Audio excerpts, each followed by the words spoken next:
Radhe Radhe everyone, कैसे हो आप सब। आई होप आप सभी लोग बहुत ही बढ़िया से होंगे and welcome in the chemistry host and दोस्त यूट्यूब चैनल।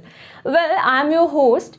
ये तो आप सबको पता है that why I am your host. चलिए बता दीजिए कमेंट सेक्शंस में, बिकॉज चलिए बता ही दीजिए।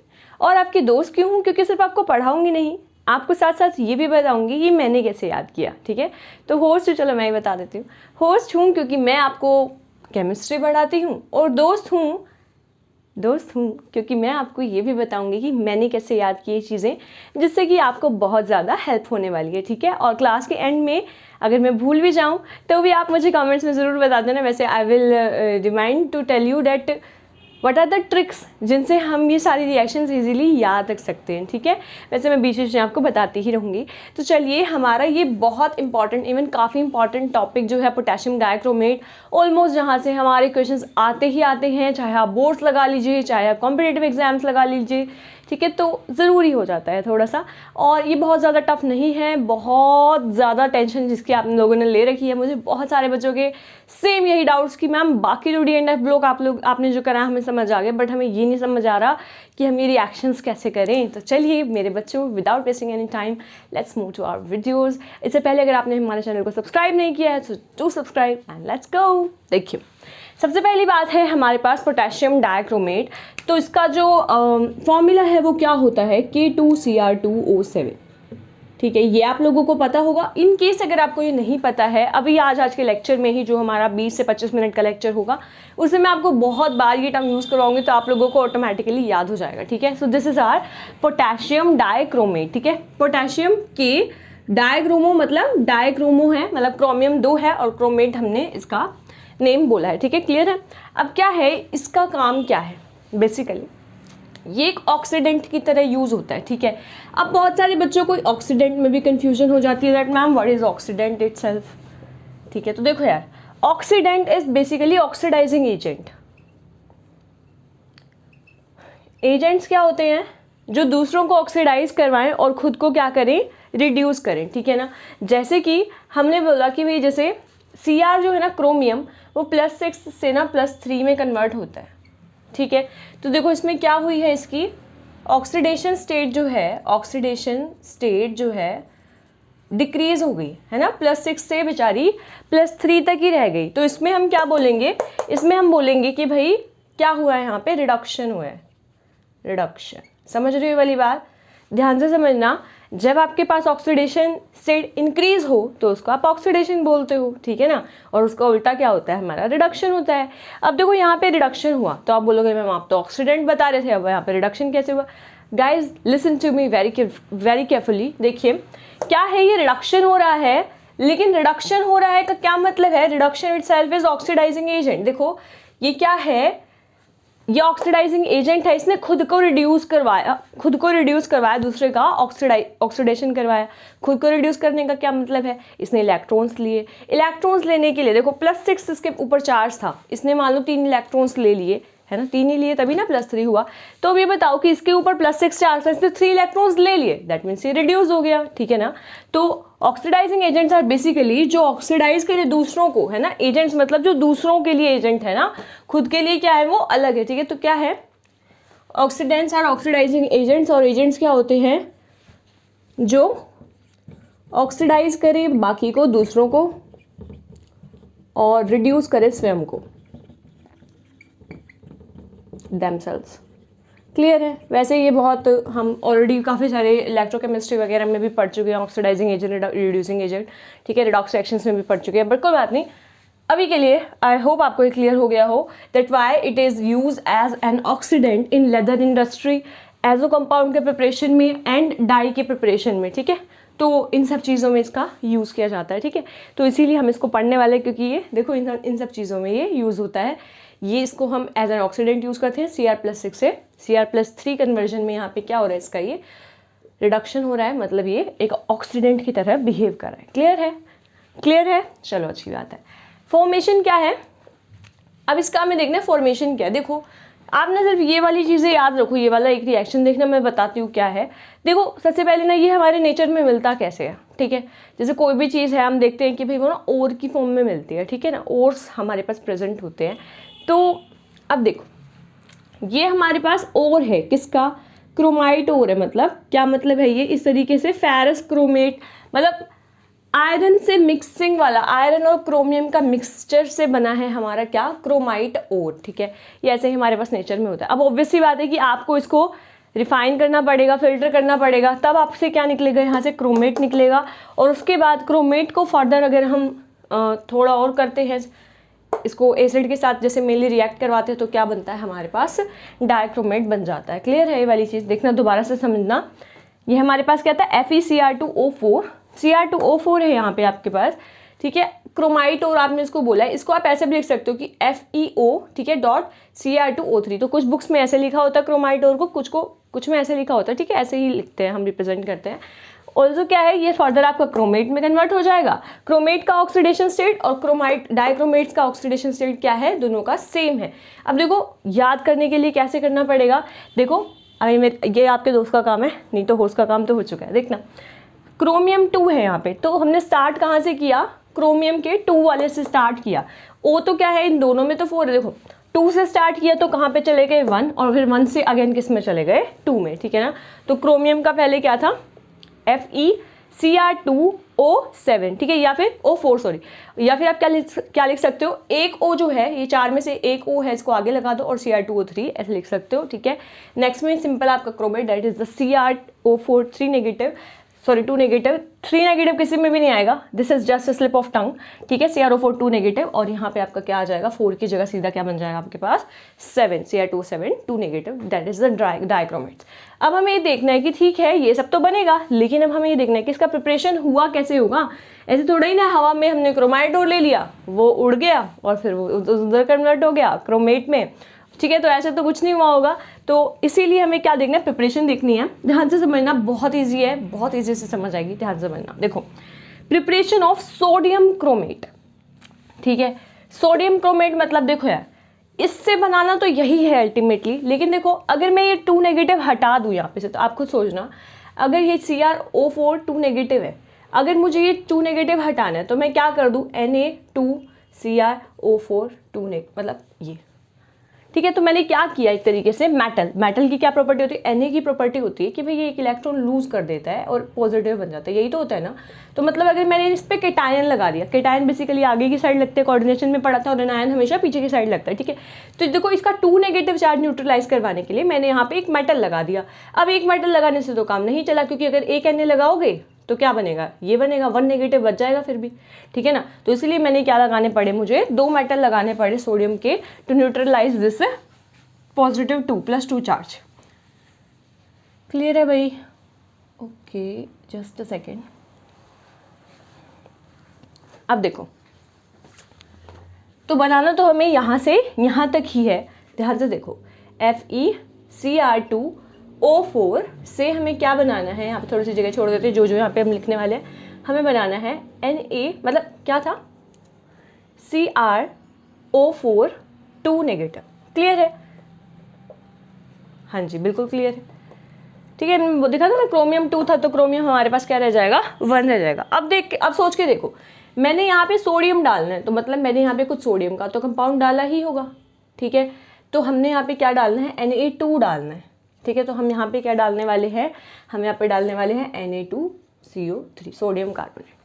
क्लियर है, सोडियम कार्बोनेट डालने के बाद हमारे पास एक तो ये बन जाएगा, और दूसरा हमारे पास क्या बन जाएगा, देखो Cr ने तो बना लिया किसके साथ, सोडियम ने तो बना लिया किसके साथ, Cr के साथ। तो जो Fe है वो किसके पास, किसके साथ बना लेगा, ऑक्सीजन के साथ, Fe2O3 इस तरीके से बना लेगा। प्लस में यहाँ पे हमारे पास क्या बच जाएगा, देखना इसको बैलेंस अगर हम करके देखेंगे ना, तो यहाँ पे हमारे पास बचेगा कार्बन डाइऑक्साइड। अब ठीक है, ये चीज़ तो हो गई मैम, ये तो हमने देख ली। अब बात चीज़ आ जाती है कि भाई हम इसको बैलेंस किस तरीके से करेंगे। देखो यार, वैसे तो तुम एक एक करके बैलेंस करने की कोशिश करना, बहुत ज़्यादा टाइम कंज्यूमिंग हो जाएगा, लेकिन देखो मैंने कैसे याद किया वो बता देती हूँ। देखो 4, यहाँ पे 4 2 8 होता है। ठीक है, सब पे ना 8 8 लगा दो, यहाँ पे मतलब एक सेकेंड, यहाँ पे 8 लग जाएगा, यहाँ पे भी 8 लग जाएगा। Fe2 देखो कितने हैं, 4 है ना Fe2, तो 2 2 4। ठीक है, यहाँ पे से हमारा Fe भी हो गया बैलेंस, और यहाँ पे हमें लगाना पड़ेगा ऑक्सीजन। ठीक है, ऑक्सीजन क्यों लगा रही हूँ, क्योंकि देखो ये जो प्रोसेस है ना, ये जो प्रिपरेशन ऑफ सोडियम क्रोमेट है ना, ये रिवर्बरेटरी फर्नेस में होती है। ठीक है, उसमें आपको क्या करना होता है, आपको ये दोनों चीज़ें डाल देनी होती हैं और उसको ऑक्सीजन की प्रेजेंस में ही वो रिएक्शन करवानी होती है। तो इसीलिए कंफ्यूज मत होना, जैसे ही आपके दिमाग में है ना कि फर्स्ट रिएक्शन में ऑक्सीजन ऐड करना था, कार्बन डाइऑक्साइड या वाटर क्या ऐड करना था, ठीक है, तो सिंपल सी बात है कि भाई कोई भी रिएक्शन है जैसे जो आप रिवर्बरेटरी फर्नेस में करवा रहे हो, उसके लिए आपको क्या चाहिए, फ्री एयर चाहिए। ठीक है, तो फ्री एयर में से आपको क्या लेनी है, ऑक्सीजन के साथ रिएक्ट करवाना है। तो इस तरीके से आपका क्या आ जाएगा यहाँ पे, ऑक्सीजन। ठीक है, और बैलेंसिंग में बस जो ये ऑक्सीजन है ना, इसके आगे 7 आ जाएगा। ठीक है, तो बाकी के आगे तो क्या आया है, 8 आया है, लेकिन Fe2 जो है, Fe2 का देख लेना कि भाई Fe क्योंकि आगे 4 है ना, तो इसीलिए आपको 4 बनाने के लिए 2 2 4 करना पड़ेगा। आई नो आपको लग रहा होगा कि ये कैसा ट्रिक हुआ। देखो यार, सब कुछ मैं बताती हूँ कि यार एकदम बिल्कुल ना बताऊँ, इससे बेटर है कि मैं आपको थोड़ा सा बता दूँ ताकि आपको थोड़ा सा याद करने में, क्योंकि यार वही वाली बात है कि इसका वैसे तो आप इसको मतलब बैलेंस कर सकते हो, पर वो थोड़ा कंज्यूम हो जाएगा ना टाइम, और आपके पास सिर्फ एक क्वेश्चन के लिए 1 मिनट ही मिलता है। तो इसीलिए आप इस तरीके से भी कर सकते हैं, लेकिन अगर आपके पास इससे कोई अच्छा मेथड, अगर आपके पास इससे कोई बेटर मेथड है तो आप प्लीज़ मुझे कमेंट सेक्शन में बता दें। ठीक है, मुझे लगता है कि ना मैं 1.5x पे बोलने का ना मतलब ट्राई करती हूँ कि हाँ, ताकि बच्चों को ना जल्दी जल्दी से सारे टॉपिक क्लियर हो जाए, और इसीलिए बार बार मेरा स्लिप ऑफ टंग हो जा रहा है। कोई बात, चलो स्टार्ट करते हैं आराम से, थोड़ा आराम से बोलने का। ठीक है, तो आपको रिएक्शन क्या पता चली कि आपने फर्स्ट स्टेप में ना सोडियम क्रोमेट बनाया। ठीक है, तो दिस इज बेसिकली और क्रोमाइड था, ये क्रोमेट था और ये डाइक्रोमेट था। इस क्रोमेट को आप पोटेशियम क्रोमेट, सोडियम क्रोमेट कुछ भी बना सकते हो, लेकिन हम सोडियम क्रोमेट क्यों बना रहे हैं, इसके पीछे का एक बहुत बड़ा रीजन है। ठीक है, why we are just adding the sodium. अब आप बोलोगे मैम जब पोटेशियम डाइक्रोमेट बनाना था, प्रिपरेशन जो है मतलब बेसिकली हमें क्या करना है, ये तो बनाना है ना, हम पढ़ ही रहे हैं पोटेशियम डाइक्रोमेट, तो हमने सीधा पोटेशियम से ही क्यों ना रिएक्ट करवा दिया, हमने सोडियम से क्यों रिएक्ट करवाया। देखो भी प्यारे बच्चों, ध्यान से समझना, वैसे तो आप सॉल्युबिलिटी पढ़ेंगे उसमें देख लेंगे, सोडियम जो है वो बहुत ज़्यादा सॉल्युबल होता है इन वाटर। ठीक है, सोडियम क्या होता है ध्यान से समझना, वो बहुत ज़्यादा सॉल्युबल होता है, लेकिन पोटेशियम कंपैरेटिवली कम सॉल्युबल होता है। मैम उससे इसका क्या लेना, यार देखो पोटेशियम डाइक्रोमेट के ना क्रिस्टल बनते हैं, क्रिस्टल। क्रिस्टल किसके बनेंगे, जो पानी में लेस सोल्यूबल होगा। जैसे प्रेसिपिटेट किसके बनते हैं, अब दूध में से पनीर बनता है। ठीक है, तो पनीर बनेगा कैसे, वो प्रेसिपिटेट पनीर वाले बनते कैसे हैं, जो वो दूध में डिजोल्व नहीं होगा तभी तो प्रेसिपिटेट बने ना, जब तक डिजोल्व था तब तक तो कोई प्रेसिपिटेट थे ही नहीं। क्या ये क्लियर है ये वाली बात। इसी वजह से क्या है हमारे पास कि जो पोटेशियम जो डाइक्रोमेट होता है ना, क्योंकि उसके हमें क्या बनाने होते हैं, क्रिस्टल्स बनाने होते हैं, वो रिएक्शन नहीं दे देगा फर्दर। ठीक है ना, तो इसलिए हम यहाँ पे पोटेशियम जो लेस सोल्यूबल है उससे सीधा रिएक्ट नहीं करवाते, हम यहाँ पे सोडियम कार्बोनेट से रिएक्ट करवाते हैं। ठीक है, क्लियर है। 4 8 8 8, अच्छा मैंने यहाँ पे 2 नहीं लगाया। ठीक है, यहाँ पे आपका क्या आ जाएगा, 2 दूनी 4, तो यहाँ पे 4 Fe तो था ही। ठीक है, और ऑक्सीजन के आगे बस आपको क्या लगाना है, 8 से कम, दैट इज द 7। क्लियर है वाली चीज़, चलो अच्छी बात है, देख लेना, वैसे बैलेंस है सबका सब। Preparation of sodium chromate to sodium dichromate. देखो अब क्या था, हमने यहाँ से यहाँ तो बना लिया हमारे फर्स्ट स्टेप में, अब हम यहाँ से यहाँ बनाने वाले हैं हमारे सेकेंड स्टेप में। ठीक है, क्रोमेट टू डाइक्रोमेट। तो देखो सोडियम क्रोमेट था ना, यहाँ पे हमने बनाया था ये रहा सोडियम क्रोमेट, तो सोडियम क्रोमेट से मैं क्या बनाने वाली हूँ, sodium dichromate, that is the Na2Cr2O7 2 negative. Simple सी बात है कि इसमें भी 2 नेगेटिव न्यूट्रलाइज कराने के लिए आपको क्या लगा देना है, Na2 लगा देना है। क्लियर है ये वाली चीज़। तो देखो Na2CrO4 से मैंने Na2Cr2O7 बनाना है, और मुझे कैसे बनाना है, सिर्फ और सिर्फ आपको इसमें H2SO4 डालनी है। क्या डालनी है, सल्फ्यूरिक एसिड डालनी है, H2SO4 डालिए, एंड दैट्स इट। इसके अलावा आपको कुछ भी नहीं करना है। देखो आपने इसमें H2SO4 डाला, Na2Cr2O7 बनाना था हमने, तो हमारा ये वाला बन जाएगा Na2Cr2O7 इस तरीके से मिलके।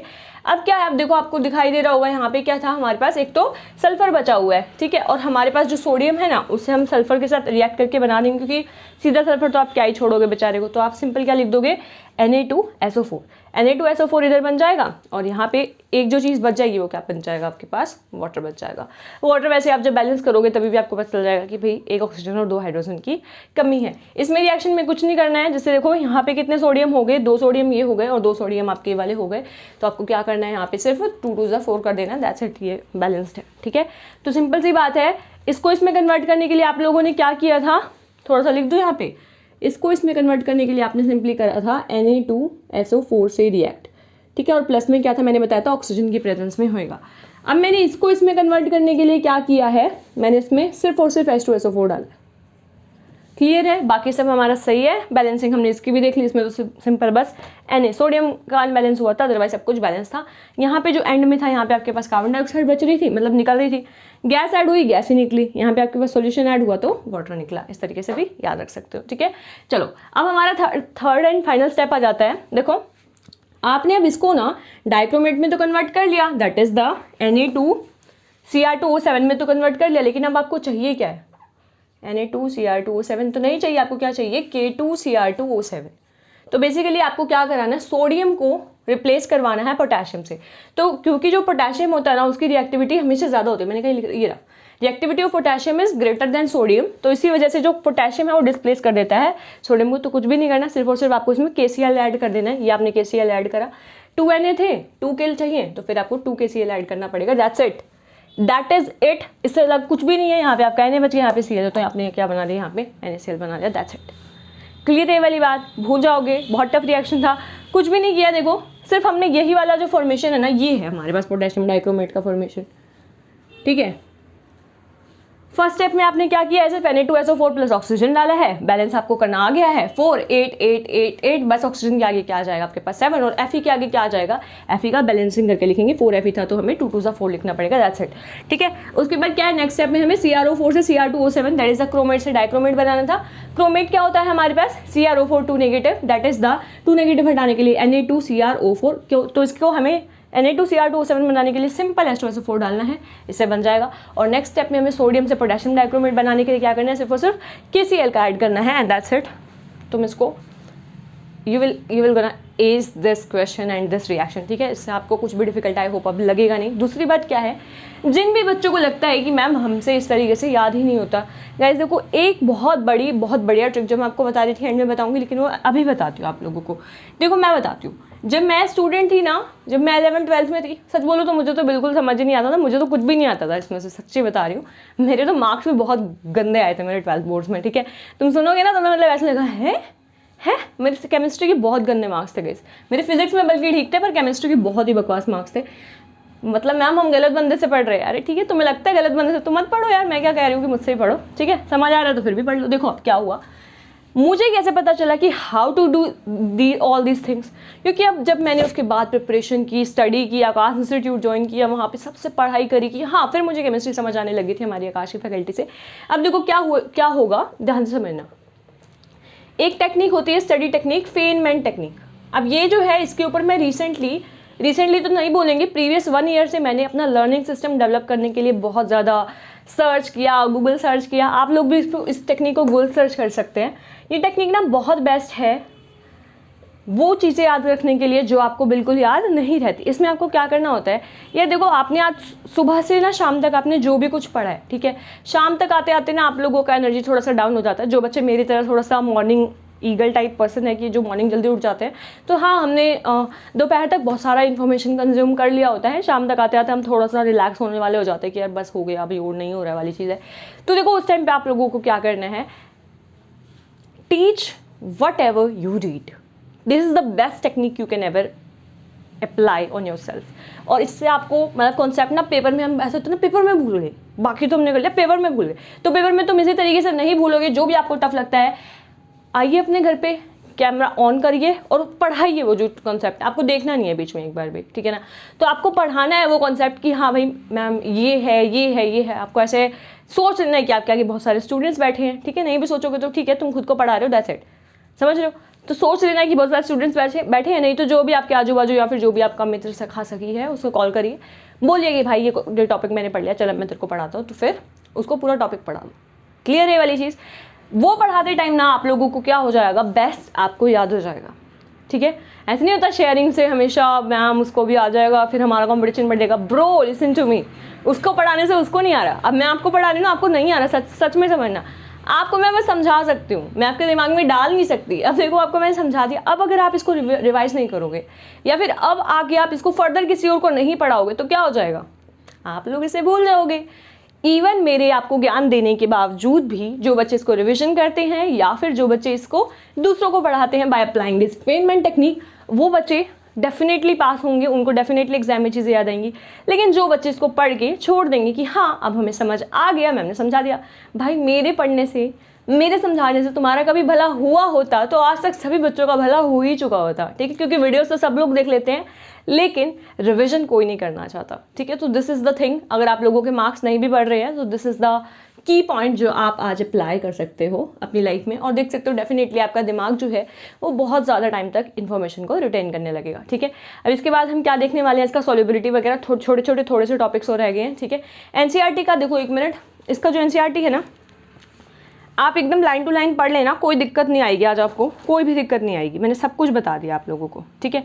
अच्छा हाँ, ये जो होता है ना, हाँ ये रहा K2Cr2O7, ये ना क्या किस कलर का दिखता है ना, क्रिस्टलाइन आयनिक सॉलिड है, ये ब्राइट ऑरेंज रेड कलर का दिखता है, मतलब बहुत ज़्यादा ब्राइट ऑरेंज कलर जो होता है ना, तो आप इसको अपने दिमाग में थोड़ा सेट भी कर सकते हो दैट दिस इज, सबसे पहली बात तो है आयनिक सॉलिड। अब जिसको आयनिक और कोवेलेंट कंपाउंड्स वाले में दिक्कत है वो कल वाला लेक्चर जरूर से देख लेना, एक वीडियो जो हम इसका फर्स्ट पैराग्राफ है उसका बना चुके हैं, लिंक मैं आपको पूरी प्लेलिस्ट का डिस्क्रिप्शन बॉक्स में दे दूंगी। तो K2Cr2O7 पोटेशियम डाइक्रोमेट का कलर क्या होता है, ब्राइट ऑरेंज रेड, ये 8 मत लिखना तुम ब्राइट लिखना, BRIGHT, ऑरेंज रेड कलर, ठीक है। इस तरीके से मतलब पूरा क्रिस्टलाइन एकदम डार्क ऑरेंज, जो आंखों को चुभे वाला ऑरेंज है ना, वो कलर होता है इसका। क्लियर है ये चीज़, होपफुली आपको समझ आया है। चलो अब हमारा नेक्स्ट पेज पे शुरू करेंगे दूसरा, इसका सॉल्युबिलिटी वगैरह।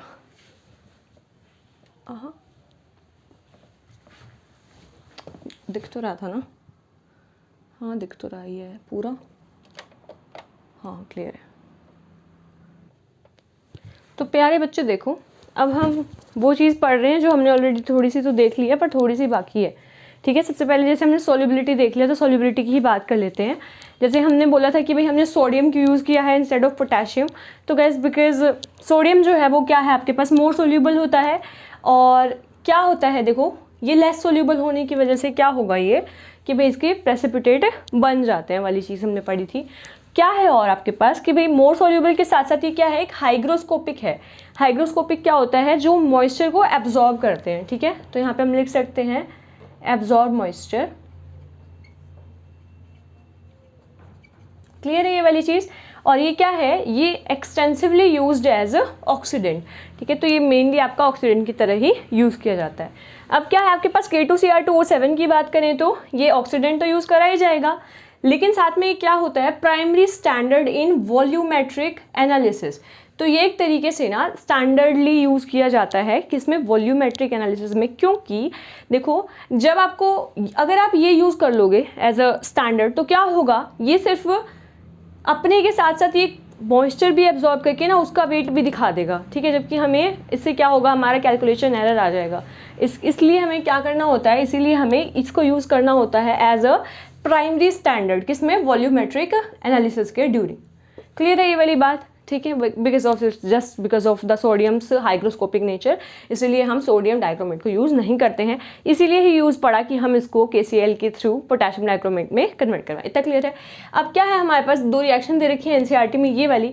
तो क्या है, देखो हमने क्या पढ़ा था, FeCr2O4 है ना, gives rise Cr O4 2 negative and Cr2O7 2 negative, ठीक है, ये हमने पढ़ा था। अब क्या है, अब ये कह रहे हैं कि जो ये वाले दोनों है ना, that is the chromate and the dichromate, ये आपस में क्या है, इंटरकन्वर्टेबल है। क्यों है इंटरकन्वर्टेबल, देखो ये जो होता है ना आपके पास, देखो मैंने दिखा रखा है यहाँ पे, ये जो है ना आपके पास CrO4 2 नेगेटिव, ये मोर बेसिक है, और जो Cr2O7 2 नेगेटिव है ये क्या आपके पास एसिडिक है।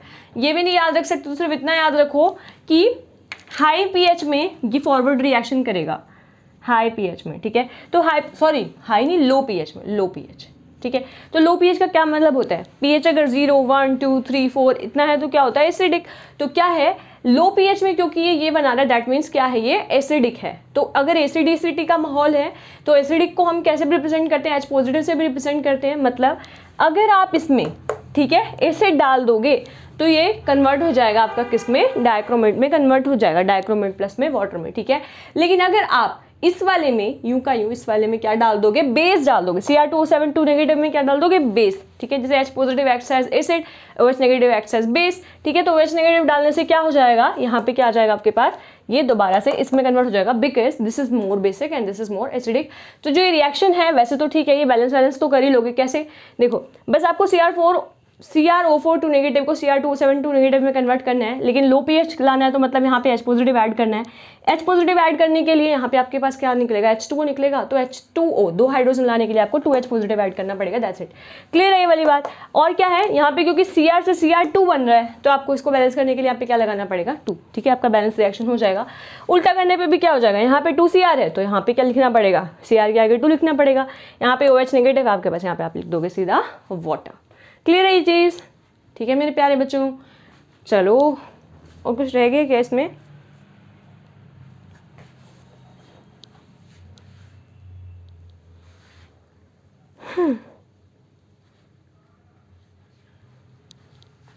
ओके। यहाँ पे बेस भी आपको 2 लेने हैं और यहाँ पे आपने एसिडिक भी 2 ही लिए हैं। क्लियर है।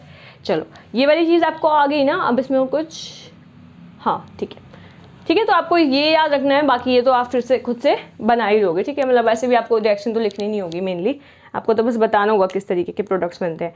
चलिए अब एक बार इसका थोड़ा सा रिएक्शन और स्ट्रक्चर प्रोसीजर भी देख लेते हैं। तो देखो गाइज, अब हम क्या देखने वाले हैं, ऑक्सीडाइजिंग एक्शन जो है वो देखने वाले हैं। वैसे तो हमने एकदम स्टार्टिंग में ही देख लिया था कि जो ऑक्सीडाइजिंग एक्शन है वो क्या दिखाता है, Cr+6 से Cr+3 में कन्वर्ट होना, ठीक है। लेकिन होता कैसे है, क्या होता है, जैसे हमने पोटेशियम डाइक्रोमेट देखा, ठीक है। क्या था वो, K2Cr2O4O7 2 नेगेटिव। क्लियर है।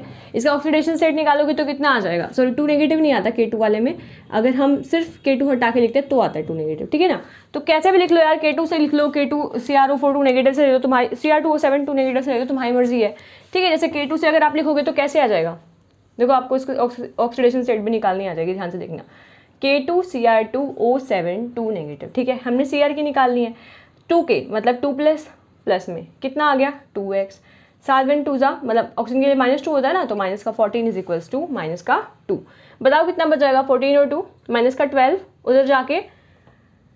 उधर जाके आ जाएगा भाई आपके पास 10, और x कितना आ जाएगा, एक सेकेंड, 14 2 12। अच्छा, K2 में तो 2 नेगेटिव आता ही नहीं है, यहाँ पे तो सिर्फ 0 आता है, ठीक है ना। तो 14 और माइनस का 2 12/2 इज इक्वल्स टू 6, तो +6 आ जाएगा। और अगर आप Cr2O7 2 नेगेटिव का निकाल रहे हो तो कितना आ जाएगा, 2x माइनस का 14 इज इक्वल्स टू माइनस का 2, ठीक है। तो x का वैल्यू कितना आ जाता है, माइनस का 14 उधर जाके कितना आ जाएगा, प्लस का 12/2 that is equals to 6। Clear है। इस तरीके से आप इसका निकालो, उसका निकालो, या फिर सोडियम का भी निकालो, सबका क्या आएगा, +6 ऑक्सीडेशन स्टेट आएगा। हमें कन्वर्ट करना है +6 से +3। हमने देखा ऑक्सीडेशन नंबर जो है वो क्या हो रहा है, डिक्रीज हो रहा है, तो हमें क्या देखना है, मतलब रिडक्शन हो रहा है, मतलब क्या होना है, क्या एक्ट कर रहा है, ये एक ऑक्सीडाइजिंग एजेंट की तरह बिहेव कर रहा है। तो देखो हमें क्या करना था, Cr2O7 2 नेगेटिव से हमें कन्वर्ट करना था 2Cr3 पॉजिटिव में। मैम रिएक्शन बहुत टफ है, हमसे ना हो पाएगा। क्या फ़ायदा आपका हमारे दोस्त होने का जब आप इसको ईजी ना करवा पाओ। तो मेरे प्यारे बच्चों ध्यान से देखना, Cr2O7 2 नेगेटिव को आप अच्छे से जानते हो, और आपको ये भी बहुत अच्छे से पता है कि आपको इसको Cr3 पॉजिटिव मतलब कि क्रोमियम 3 पॉजिटिव में नॉर्मली कन्वर्ट करना है, इतना पता है ना।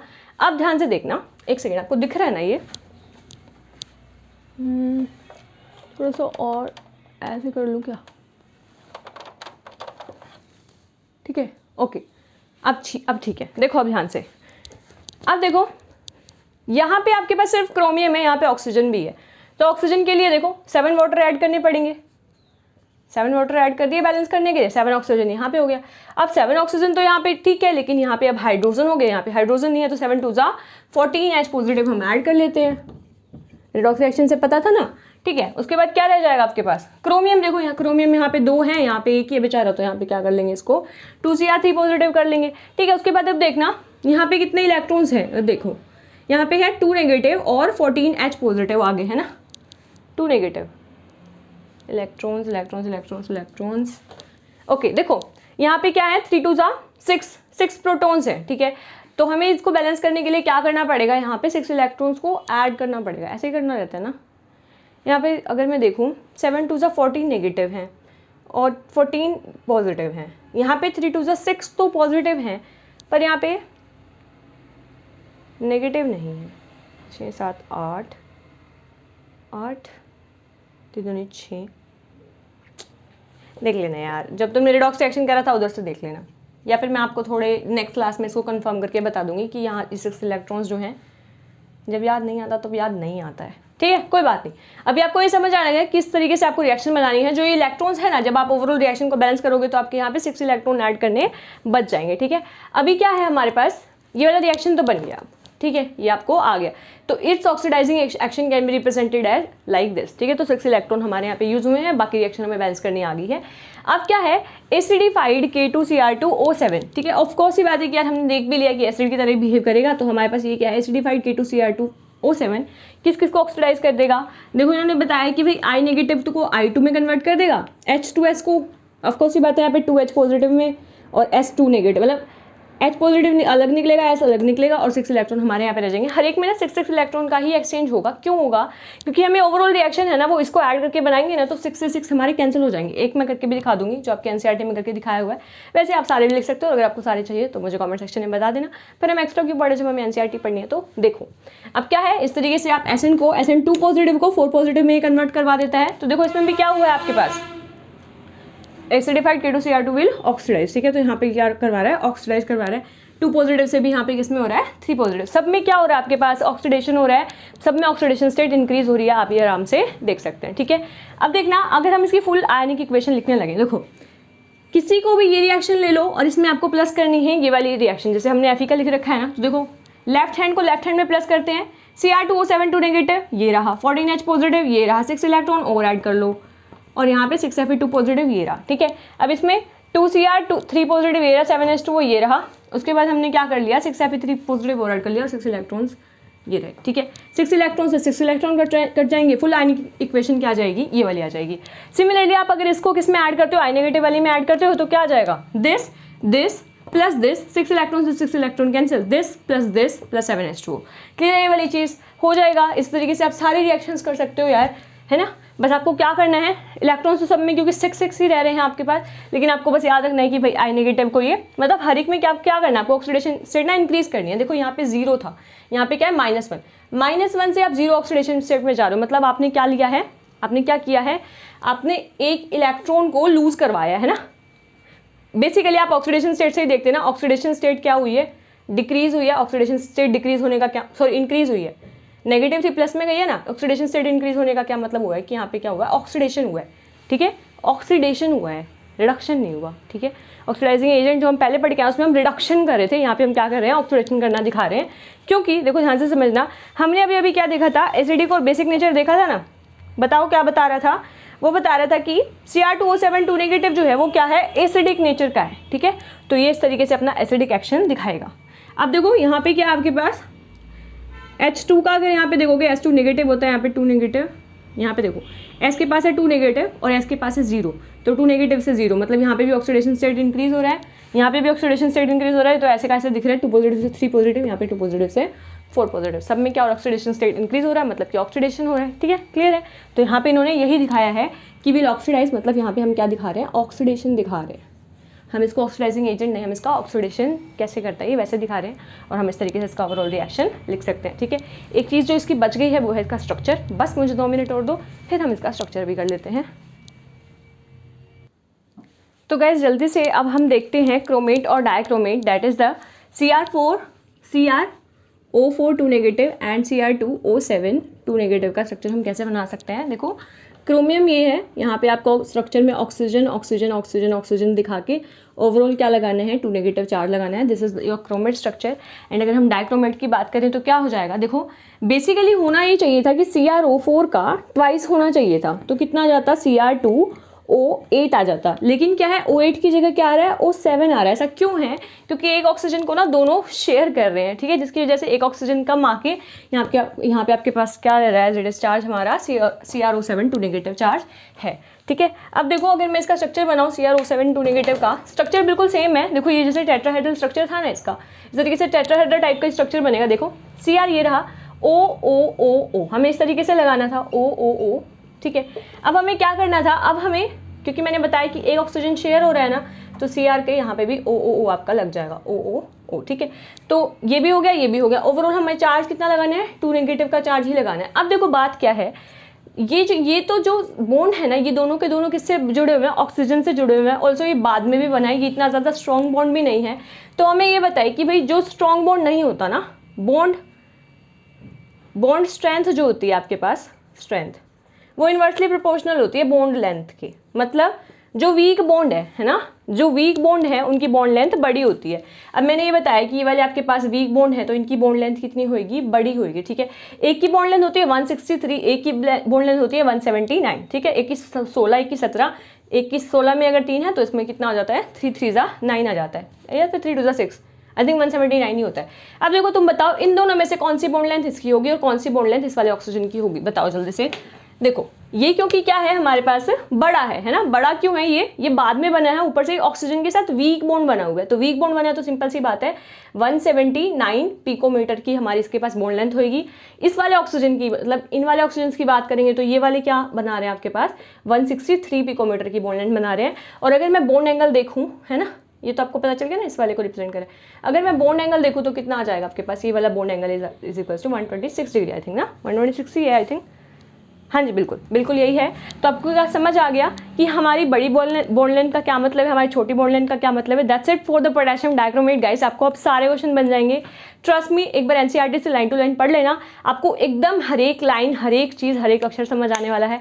And this is it for the class and thank you so much for watching. Have a very very nice day and Radhe Radhe. Okay, keep sharing.